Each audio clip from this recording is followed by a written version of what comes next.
screen share thing. Recording in progress. Okay.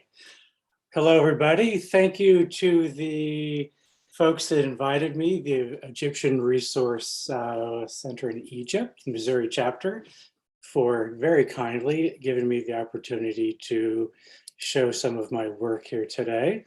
I'm turning on the screen share so everybody can see pictures. And maybe someone could let me know, is this in fact working? Yes, we can see you. Perfect, excellent. All right, so let's just jump right in. Although I do feel like I should maybe begin with a bit of an apology. I saw how in this series there's a talk about dinosaurs. And I'm going to apologize for not talking about dinosaurs. Ancient palettes are fine and all, but there's nothing as cool as dinosaurs. So if you came for the dinosaurs, this is the wrong weekend. We're going to talk about these objects you can see, these scribal palettes. And I've been making some of these, basically trying to figure out what the Egyptian carpenters were up to. How did they make, especially these scribal palettes with the built-in pen storage? But let's start with maybe just a quick broader overview of palettes. And we'll start with this one. Is there any way to make this stuff at the top go away? I wonder. We can't see any of that stuff, so you are muted, James. You are on mute. You must unmute yourself. Thank you for letting me know. How's that? Yes, great. Perfect. All right. So we need to start with the distinction. Palettes encompasses a great many different kinds of things in ancient Egypt in particular. There were artists' palettes, there were scribal palettes, and there were also makeup palettes. I've been focusing mostly on the scribal palettes, but I've done a little bit of work on the artist palettes. And this is one of those you'll see on your screen right now. This is a nice little palette from the Cleveland Museum. It's one of the few palettes for which we actually know what the wood species is. And it's actually also one of the few for which they've done some analysis of the pigments. The owner of this palette has another palette, which is in the Metropolitan Museum. So this guy seemed to have some palettes lying around in his life. So the wood here is boxwood, and I would like to maybe give kudos to the Cleveland Museum for actually coming up with the pigment composition and the wood species, because most of the time, when you look at these on the museum labels or the museum websites, it will say wood, comma, pigment, basically telling stuff that we can tell just by looking at it. So this is an artist pigment. You'll see it's got the 5 inkwells with the various colors. But this isn't actually what I'm going to talk about today. But I did want to sort of give an introduction to the idea of a palette. Right? A palette is an object on which an artist or a scribe mixes up ink or paint with their brushes, usually before applying that ink or paint to some sort of a ground like a canvas, a board, or in ancient Egypt, quite commonly, a piece of papyrus paper. I have actually made a couple of replicas of this particular artist palette. There's nothing here too critical in terms of the woodworking. You just get some boards, you cut them to length, you rip them to width, and then you use your carving tools to carve out these little inkwells. So pretty straightforward. One thing on this particular palette that I did find somewhat interesting, and which I then replicated, was the bottom corner has this nice little bevel, which isn't really necessary, but I suspect it's useful in terms of ergonomics. That is, bevel off that corner, so when you're holding this in your hand, you don't have a hard wooden corner digging into your fingertip flesh and the palm of your hand. I made this bevel by, you can see the lines there. You draw a line equidistant from the corner on each facet, and then I just used a hand plane basically to freestyle that bevel. The ancient Egyptian carpenters probably would have done that with an adze. We'll talk a little bit about the tools here in a moment. I don't have an ads, and if I did, I wouldn't be very good with it because the ads has been largely replaced for much work by the hand plane.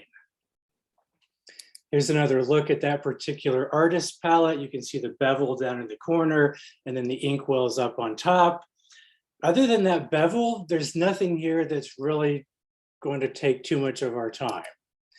Here are two of the reproductions of this one with the ink added to them. The ink here is basically the same recipe the ancient Egyptians used, as far as we can tell. And it's really the same recipe that you get in modern watercolors for the most part. That is, you have a gum Arabic binder, water then is the medium, and then the pigments in this case are red ochre, modern pigments for the blue, modern pigments for the green, and then those two black pigment cakes at the bottom. That's lamp black, also known as carbon black. That's basically just soot mixed up in the gum Arabic binder. So this is what a palette is. It's just a place to keep your paints for when you need to start working on your projects. But what I wanted to talk about is something a little more complicated than this.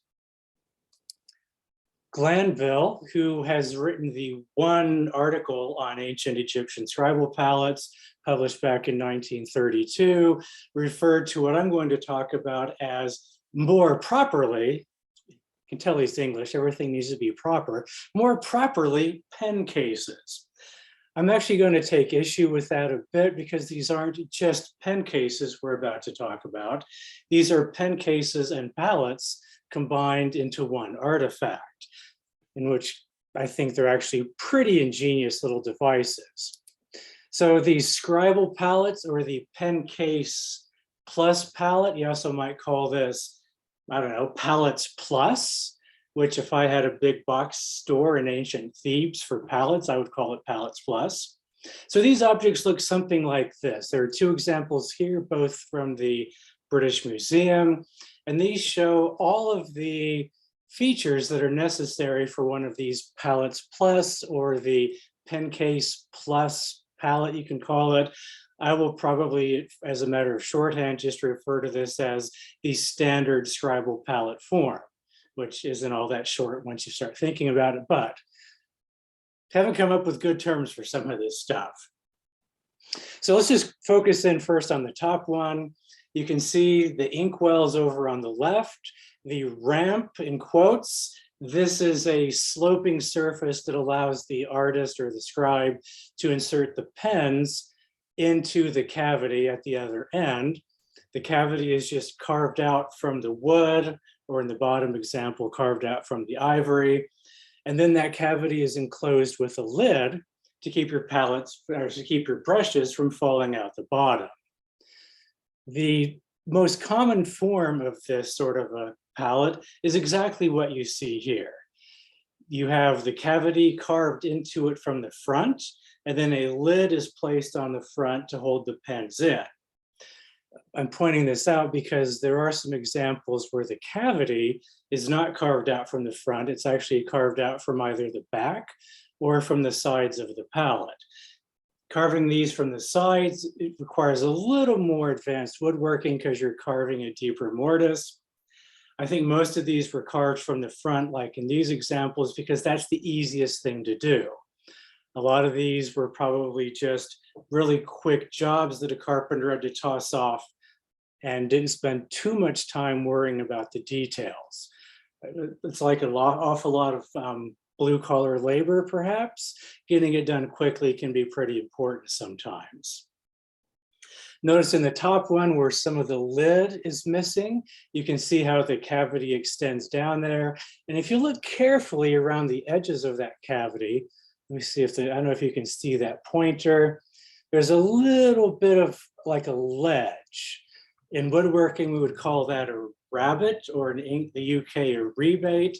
It's basically just a little lip so that when you insert that lid into there, it rests on that little shelf so that the lid doesn't fall into the space. You need that little shelf around the edge there to create the space. The bottom one, ivory. The ivory, the stone ones, the lids tend to last a little bit better for obvious reasons. There's one other thing to point out here, and that's the existence or not of a bridge. If anyone ever gets around to doing a typology of these, the bridge is going to be an important issue. Notice in the top one, the cavity extended all the way, and then the lid covers part of it. On the bottom example, they basically tunneled under that bridge. It's a far more complicated way to make a pallet. It requires a fair amount of pretty excruciating detail work to carve that out. So bridge or no bridge. Most of these do seem to have the bridge. I'm not sure why that is. I kind of half suspect that when they lash these down to do the work on them, they probably lashed at the bridge. And maybe they found it easier to not move that lashing around. One more quick example of one of these. And here you can see basically the entire cavity, the way it turns into that ramp. And then a lid would have enclosed the bottom part of that cavity. Sometimes these lids, as far as I can tell, I haven't examined any of these firsthand. So a lot of what I'm going to say here going to be kind of hypothetical based on the photographs, many of which aren't great, that museums put on their web pages. So some of these lids were probably friction fit into place. Some of them I know were glued into place, and then others would slide into place. So the owner had the option of sliding out that lid. I'm not sure why that would have been necessary, except maybe occasionally to clean the inside of that cavity. Don't really know for sure, but making a sliding lid is a lot more work than gluing in a lid or just friction fitting a lid. And one more example, this is a 3D model I put together of a pallet in the British Museum. Again, you should be able to see here the cavity with that little ledge that supports the lid, and then the ramp running up for the pen access, and then the two inkwells. Usually one for black ink and one for red ink. That's the most common sort of a palette we'll see. And I'll just refer to that overall design from this point on as the standard form. It's the form we see over and over and over again in art. You see it in wall reliefs, you see it in wall paintings. But here's a scribe from a panel in the Louvre. And there's the palette down resting on the fellow's knees. And this is just, if you look at enough Egyptian art, this becomes quite iconic. It has everything it needs because it shows the critical parts of a palette. You have the two inkwells, you've got the ramp, the rectangle there in the middle, the cavity is hidden behind at the base, and you just throw a couple of lines in there, just incise a couple of lines to represent those pens. When we see palettes in the art, it's almost always something exactly like this. For any Egyptologists out there, I do have a question. You can see there's something with a string that ties to the top of that palette, and then that string comes down, and there's almost like some sort of a mammal tail or something. What the heck is that? There are a couple of palettes where they have holes at that end of the palette, and we'll see one here pretty quickly, holes where they can tie something on. What I don't know is what exactly is it that they're tying on.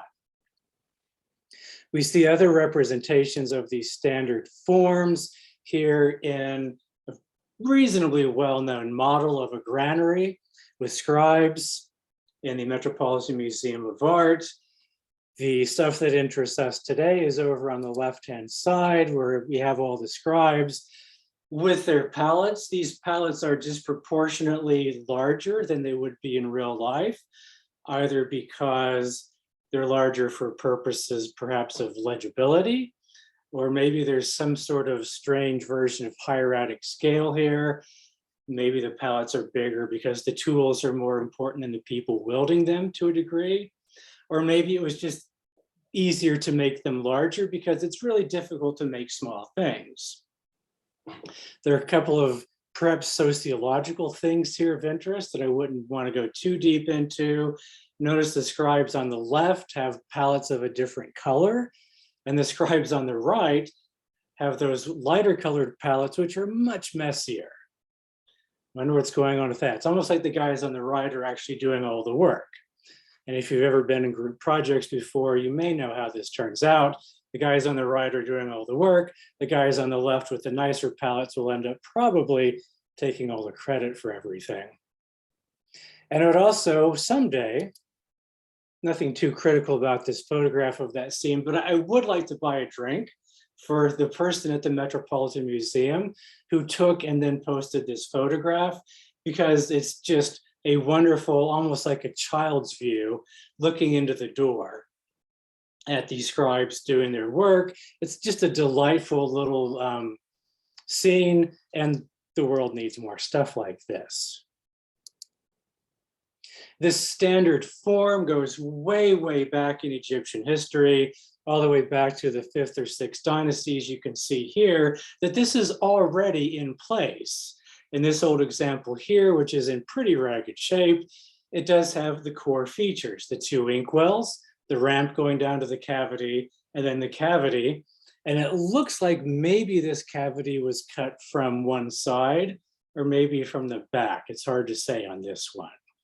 Okay, but this has a very, very, very deep history in ancient Egypt. So enough about the scribes. Let's talk quickly about the woodworking. This is a model from the same tomb as the model of the granary. This one's in Cairo, however, showing a woodworker shop. Just really, really quickly, quick orientation here. Over on the left, those two gentlemen are holding adzes. And just like the scribal palettes, these adzes are disproportionately large compared to the people wielding them. The seated man in the upper center is sawing. Pretty common. We see lots of representations of this. They would have a big, basically, post set into the ground, lash your wood to that, and then you saw it while it's lashed to that post. The men down at the bottom are also wielding oversized adzes. And then this fellow seated facing here, right over on the left side, who's facing, sorry, on the right side facing left, has a big chisel, what we would probably today call a mortise chisel, and a mallet. And you can see down here the chisel, one of the mortises that's being driven. Making mortises requires pretty heavy chisels because you hit them pretty hard with those mallets. So that's just a quick look at the scene. A woodworking procedure probably would have started with sawing, something close to size, followed by using the adze to smooth out the wood, followed by some, what we would use today, we would use sandpaper for this. The ancient Egyptians would use blocks of stone to basically sand surfaces and polish them more smoothly. Here's a set of tools from the British Museum. This axe probably wasn't used too much in a woodworking shop for fine work. It's mostly useful for moving big chunks of wood away. Many of these tools are essentially the same now, only we have better materials. Saws haven't changed all that much. Chisels haven't changed all that much. Whetstones haven't changed at all. And we still use oil on our whetstones when we sharpen our tools. The adzes here don't get used quite as much as they used to. Most of what the Egyptians did for, let's call it the fine smoothing right before the sanding of a piece of wood, we do that now with hand planes rather than adzes. Another scene of a carpenter shop. I'm just going to really, really quickly run through this so we can actually get to some palettes. We have the sawing, a good place to start with a woodworking project. There's a little adze sitting on what looks like a stump there. As a woodworker, I would suspect that that adze was just being used by someone to its left. That is, someone was using that small adze to do a fairly rough smoothing of the wood, which would then be followed by the sanding or the polishing. They have little domed pieces of what are probably stone, probably sandstone or limestone, and that's the ancient Egyptian equivalent of modern sandpaper. Starting over here, we have a couple of guys using chisels and mallets. Again, the one on the far left, probably a mortise chisel, cutting a mortise into the wood that the carpenter's sitting on. More chisel work being done. Looks like some maybe final adzing before it gets turned over to someone with a chisel. Someone smoothing the side of that case with an adze. Chiseling, more sawing, and then the bow drill, which has been completely replaced by much, much more effective ways of drilling holes. The tools I use, as I mentioned earlier, pretty similar to what we were just looking at from Egypt. I use Japanese saws like the Egyptian saws. They cut on the pull stroke rather than the push stroke. Most Western European, North American saws cut on the push stroke. Other than that, saws haven't changed all that much. Chisels haven't really changed at all. You just want a flat metal surface that you can sharpen and then use it to cut wood. Carving gouges are like chisels that have been shaped a little bit. So here we have some that cut curved shapes and V-shaped notches in wood. And then, as I mentioned earlier, I don't have an adze. I would probably be very bad with an adze, because much of what the Egyptians used an adze for, we now use these planes. The Egyptians did get planes. They were introduced when the Romans arrived. But any place these sorts of planes arrived in the world, they quickly supplanted the adze because they're just better. That's really all there is to it. They do a much better job smoothing wood. The examples here, the one on the right, a Stanley Bailey number 5, which was my grandfather's, and I rescued it after he passed away. And then the one on the left is a smoothing plane that I built a couple of years ago. Up until the Industrial Revolution, most of your planes would have been made out of wood, something like the one on the left there. So those are the tools. Let's talk a little bit about materials. For these scribal palettes, anything here that's not in green is pure speculation. There are no known examples that I know about. There has not been nearly enough work figuring out what wood species are being used. The ivory, alabaster, limestone, schist, and slate, those are easy to spot. Ebony is easy to spot, of course. So those local and foreign woods, these are the most commonly available woods to the ancient Egyptians. So if I were to start looking at these to try to figure out species, I would want to get sample selections from these species first.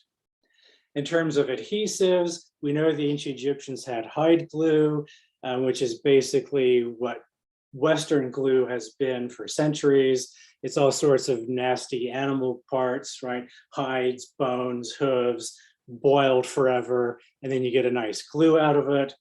And in some cases, they may have used resins for glue, but I don't know that anyone has actually tested any of this on any of the scribal palettes. All right, let's look at a few palettes finally. Here's a variation on the standard form. It's got the inkwells, but instead of 2, sort of a polychrome palette, the ramp, and then the cavity with the lid from Turin in Italy. I did do reproductions of this one about 2 years ago now, I suppose it's been. The first step is to make a drawing. And you can tell this drawing has been out on the shop table because it's stained with finishing oil. The top drawing that's scribbled out, I used a wrong multiplier when trying to draw a scale drawing, but the one underneath there, I think I got more or less correct in terms of the internal proportions. So always start with a drawing, a scale drawing, and then the finished product looks something like that. But what I really want to talk about here is these next few photographs showing that cavity with the lid, and then you can see that ledge inside of the cavity that holds that lid up.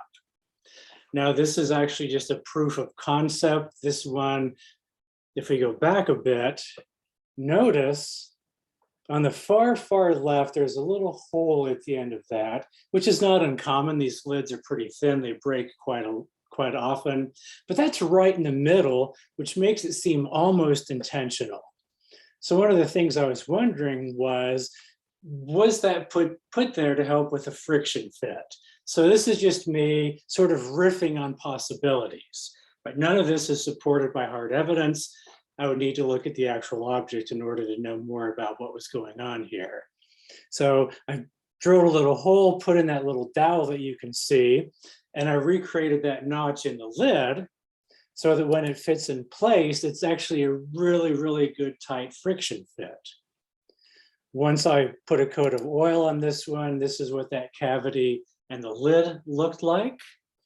And when the lid's in place, you get something like that. Not a bad fit.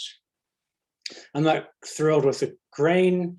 It doesn't match too well there, but I don't think the ancient Egyptians worried too much about that, so maybe I shouldn't either. Another variation on the standard model, this from the Manchester Museum. You can tell here right away that the cavity was not carved from the front because we don't see that lid. So, but obviously the cavity's there. We have the pens in place. The inkwell, in this case, there's only one inkwell containing only black ink, which makes it, again, a bit of a variation on the standard model. I've done a couple reproductions of these. As usual, I start with scale drawings, and then I transfer those drawings to the pieces of wood. So there I'm transferring the drawings to a piece of cherry, which I've cut to the correct length, width, and thickness. Because that inkwell contained black ink, I couldn't really tell what was going on. So I thought, well, it's probably one of three different things. The top possibility here, a pretty steep slope to hold more ink. The middle possibility, a little lighter slope, a little smoother. And then the bottom one just completely made this one up as a possibility. This one would hold more ink. And if I were a scribe, that might be my preference. In either case, I think that sloping surface was probably pretty useful in terms of getting the proper concentration of pigment to water. It gives you a little surface where you could mix in more ink or more pigment until you got it to the concentration you wanted. Also, you could then sort of just pull your brush over the side to get off any excess ink. I strongly suspect there's a lot more clever stuff going on in these than we could ever even begin to understand. There's those three inkwells carved with chisels. That's pretty much all I use, just chisels and hammer that all out, and then files and sandpaper. The more interesting work, perhaps, is the creation of the cavities. Because I only have that top picture, I don't know if they cut the cavity in from the side or from the back on this palette. So I did one of each, actually several of each. So the top one here, that's a walnut. I've cut the cavity in from the side. That bottom one, that's the cherry. I've cut that in from the back. You can see on the cherry one, very, very wide shelf to hold the lid in place. That's the cherry one with the lid that I'm cutting to size. There it is with the lid in place. And then once I glue that lid in, sand it, plane it down, and then sand it, that's what it looks like once I've enclosed that cavity. It's a little bit trickier to do the sides because you have a very, very thin wood walls on each side. And it would be really, really easy to just blow things out when you're trying to chisel out these cavities. And then you also need to chisel out those little shells for the lid to rest on. You're able to see right there where that little rabbet is, or that little shelf. So that's the cavity carved from the side. That's the same cavity with the lid in place. And then once it's planed and sanded, that's what it looks like. I did 4 of these, 3 walnut, 1 cherry. So this is the whole set. And this is the whole set with the ink in place. Again, this is just that gum Arabic with lamp black and some water and a little bit of honey to keep things supple over time. There are a couple of examples that I've done use really interesting non-standard construction techniques. This is from the British Museum. This one is made from 3 different pieces that were glued together. Unfortunately, the British Museum does not have a photograph of this, but there's one at the Metropolitan Museum using a very similar construction technique. That's this one here. You should be able to see here, there's one piece in the middle, and then the 2 pieces on the sides are glued in place. So it's sort of a tripartite scribal palette. A closer look at this one, and here down in the lower left, you can see those 2 holes I mentioned earlier, where you could tie something to it, although I don't know what that something is. You can also maybe start to get a sense of construction techniques here, or construction sequence. It almost looks like they cut the inkwell before they glued those 2 pieces on the side. Another question I would have about this one would be what glue is being used, because hide glue remains water soluble. So gluing this on with hide glue right near the inkwells is kind of a recipe for your scribal palette to fall apart down the road. In terms of the technique here, like I said, 3 pieces of wood. The centerpiece has the cavity sawn out of it. So you can see I've done basically if we do a section down the middle of that palette, that section would look like the drawing underneath. That is, again, that's sawn out, and then the 2 sides are glued on to enclose the space. Here's another wall panel that shows those unexplained phenomena tied to the ends of palettes. There are several known examples of these. I sure would like to know what they are. But back to the palette. This is the 3 pieces of one. You can see where I sawed out the cavity. If I take that center piece and flip it over, it would look like that. Those quarters are there just to represent scale and show where the inkwells would go. Those 2 pieces on the side get glued on, and what you're left with is something a lot like this. Here's a kind of a nice view looking down the ramp and into the cavity. Another somewhat more interesting construction technique. This one, very, very early, 6th dynasty. This one is built out of 2 pieces that are sandwiched together horizontally.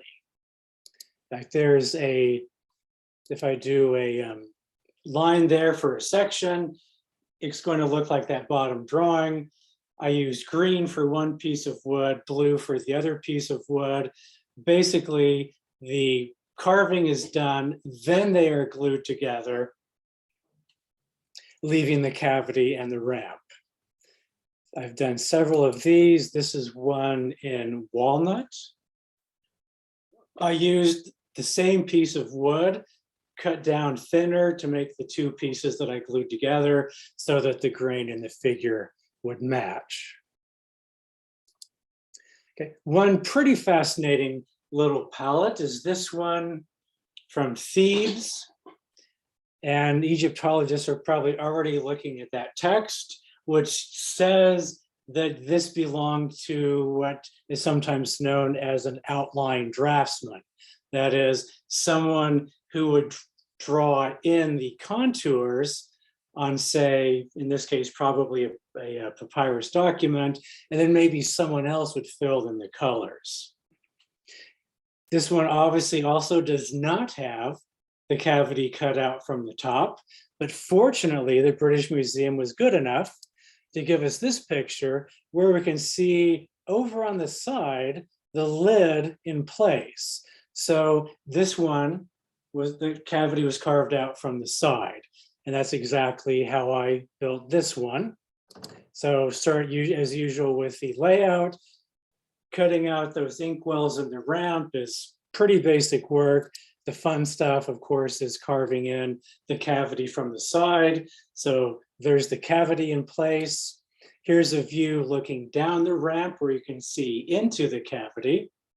And then once you put a lid in place, you get something that looks like that. So the cavity is all nicely closed in. And the original only had black, red, and yellow inks. So this one also has only black, red, and yellow inks. Finally, ooh, it looks like the timing might work out pretty nicely here. Finally, a couple more palettes, which may be, depending on your way of looking at such things, the most authentic ones I've made. They're not replicas.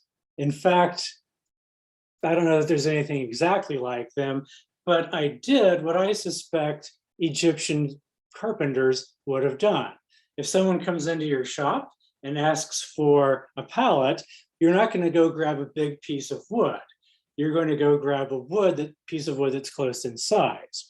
I'm going to go out on a limb here. I have no proof for this, but I'm going to just say, if you walked into any carpentry shop, any place on earth, at any time in history, someplace in the corner of that shop, there's a cutoff bin.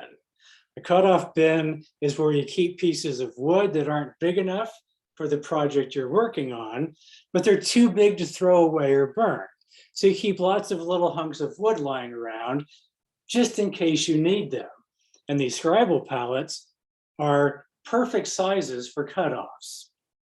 So I decided I'm going to make some pallets from wood that's not really meant for anything else. And in this case, I started with an old cutting board that was coming apart at the seams. You can see especially on the right there, where the board is splitting at the glue joints. And this came out of a box recently when I moved, and I was looking at it and I thought, I don't want to throw it away, but I noticed it's long enough for pallets. And I thought, I'm going to make pallets out of this. And so I did. The first step was to cut this cutting board into its original wood pieces. And then those were surfaced to be blanks. And as you can see, I'm going to get 5 pallets out of this old cutting board. On the 2 larger pieces, I went ahead and did some drawings first, just to play with proportions and such. On the thinner ones, I decided to make those into sort of just the standard form, right? The cavity, the inkwells, the slopes. I didn't bother to draw these out on paper because I don't think ancient Egyptian carpenters did. And in fact, when I look at some of these, I get a sense that they didn't even lay things out on the wood. Sometimes I think they just started in with their tools. So here's these in progress. I've made some of the inkwells. I'm working on those ramps. Some of the tools of the trade are lying around there. Because this is fairly decent maple, I didn't really want to make the cavities in the front. And this is where I would never be a good ancient Egyptian carpenter. I don't think they worry too much about disrupting the grain. Any modern carpenter does think about that sort of thing. So I decided to go the hard way here and put all these cavities in from the side. So there's one of the cavities being chiseled out. This photograph actually has a pretty nice sequence of the cavity getting filled in and then finished. Starting on the left, there's the cavity with that little shelf to hold the lid. Next one over is a piece of wood, thicker than it needs to be maybe for its purpose, but that thick wood keeps my fingers away from sharp plane blades because I tune these to side by holding them and pushing them across the bases of my plane. So the next one over, cut off the extra wood. The next one over, that's when the wood's planed. And then the last one on the far left, far right, left and right, tricky to keep track of, is when it's been sanded, and ideally that lid almost disappears if you've done a pretty decent job. So there they all are finished. You can see all the sides, all the lids in place. Some of them disappear a little better than others. These are the 5 that I made from that cutting board when they were finished. Here's just a quick view, again, looking down the ramp into that cavity, the 2 inkwells, and I have red ink in these. I don't have any black ink yet. That will probably be a project for the next few days. Other than that, this is pretty much the end. I'm 39 seconds over, for which I do apologize. If you're interested in anything more, you can find me, just go to Facebook and look for Studio PTH, where I talk about these oftentimes at gruesome length about what I'm doing, what I'm thinking, lots of pictures. And studiopth.com is where you can also find some of these. I decided to throw some of them online to sell, just to sort of fund my bad habit here, one might say. Other than that, that's pretty much it. So I will turn things back over to the folks in charge. Well, thank you, James. That was fascinating. I know I have many questions, but I want to first turn things over. So if you have questions, please use the Q&A and enter them there. We already have our first question in, so I'm going to put that to you.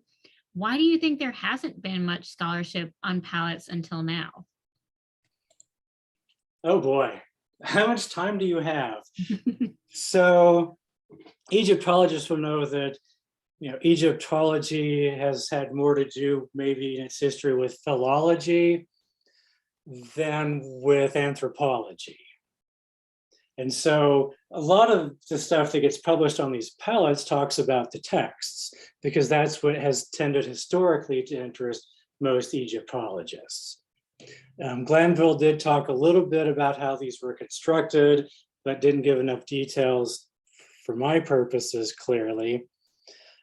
I just think there's so much other stuff to do that you can't really fault Egyptologists for not talking about stuff, right? Because you've got thousands of years of stuff piled up that all needs to be analyzed. So I can certainly understand why, given the riches that Egyptologists have to work with, right? Plus the overall emphasis, I think, on texts, and then maybe also on, right, the elite arts, right? The big statues, the granite pharaohs, all that stuff, it's a bit unfortunate that all disciplines that study the ancient world, right, have certain historical ties to the art market.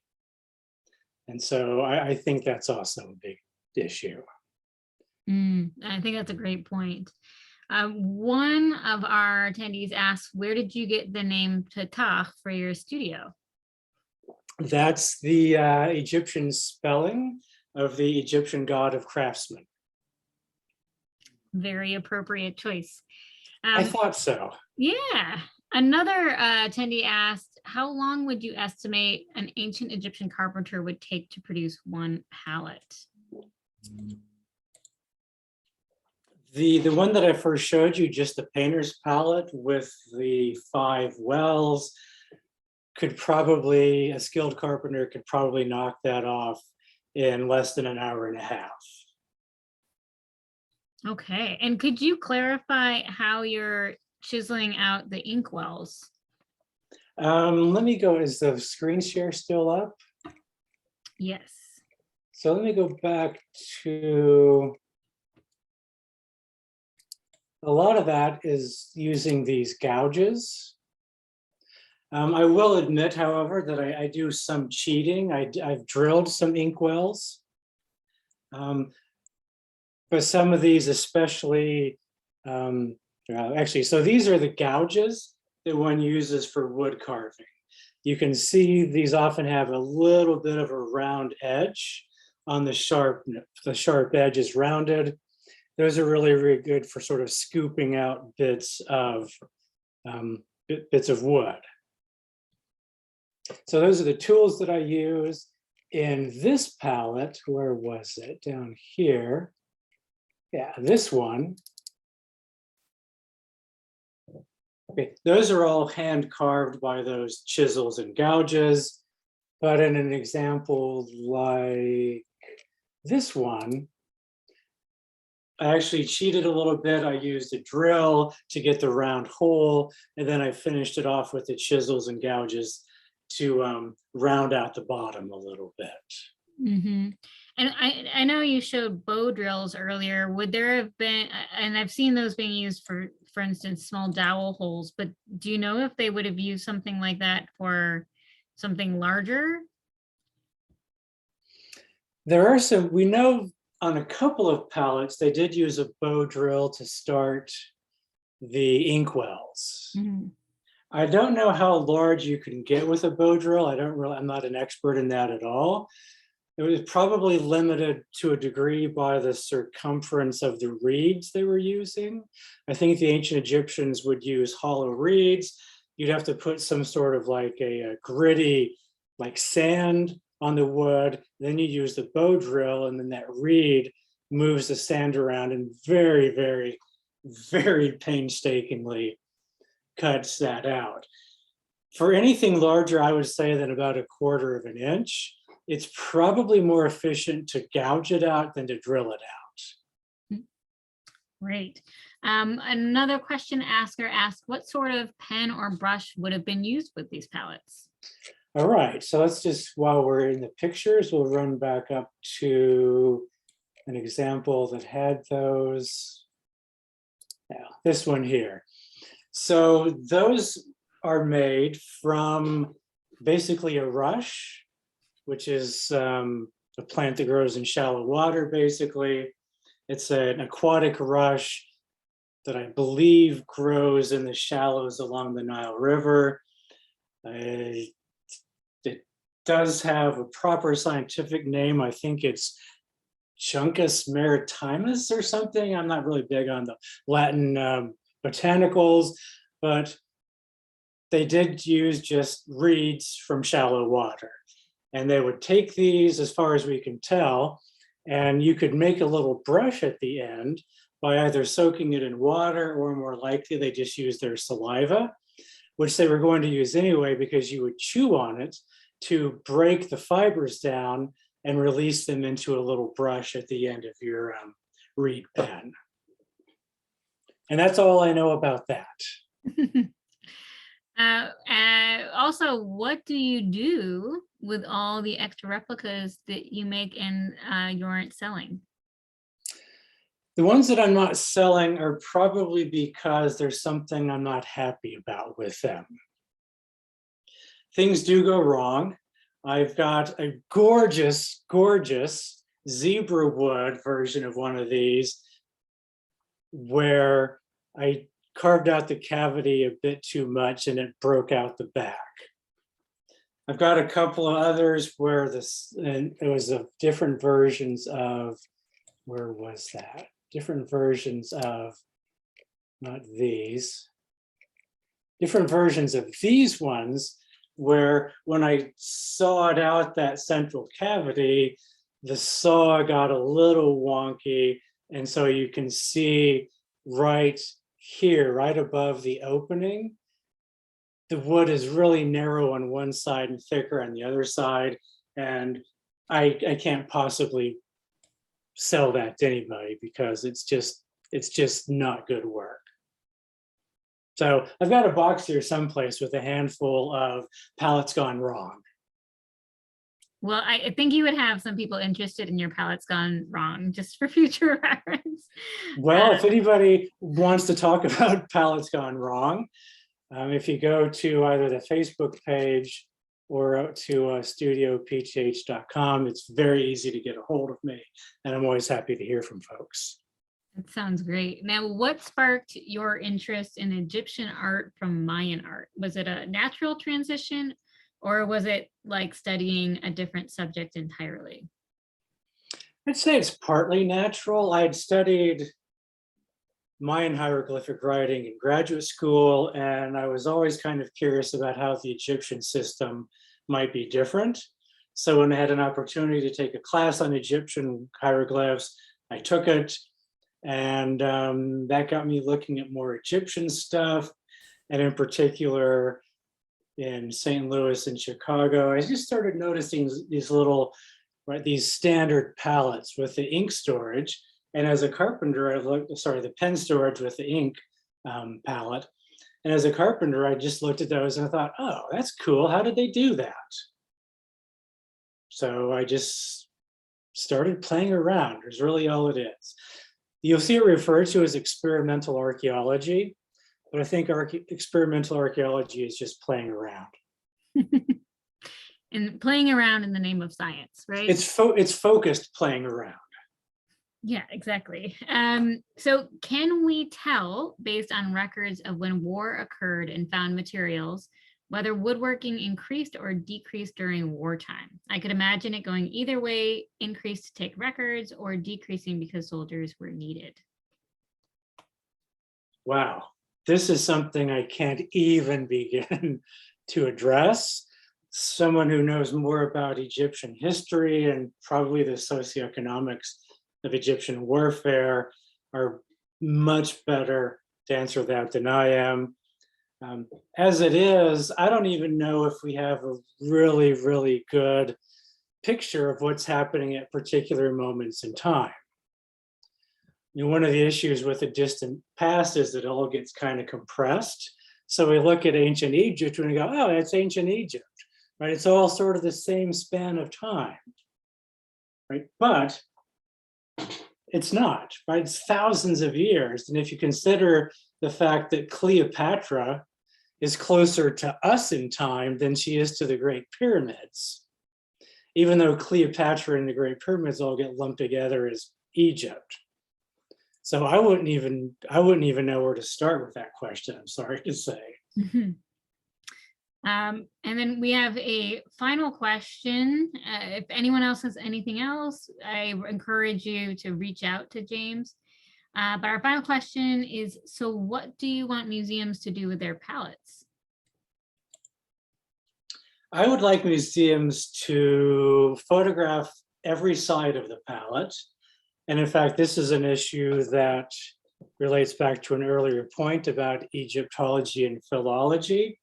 They will publish a photograph of the back of a palette if it has text on it. But if there's not text on it, you're not going to see the back of that palette. Right. So I'd like to see the front and the back and a side, if that's the side where they have the lid over the cavity. That would be the minimum. The next thing would be more analysis of the inks and species identification of the wood. Certainly understand why this hasn't happened. Species identification requires expertise and a microscope and a big set of samples to compare it to. But that's the sort of thing that should be done. Also analysis of inks, but again, that's expensive. So I think the first thing would be just more photographs and better photographs. We will keep our fingers crossed for that. Thank you so much for your Q&A and for your time with us. I want to end our presentation with some final words from our president, Stacey Davidson. Thank you so much.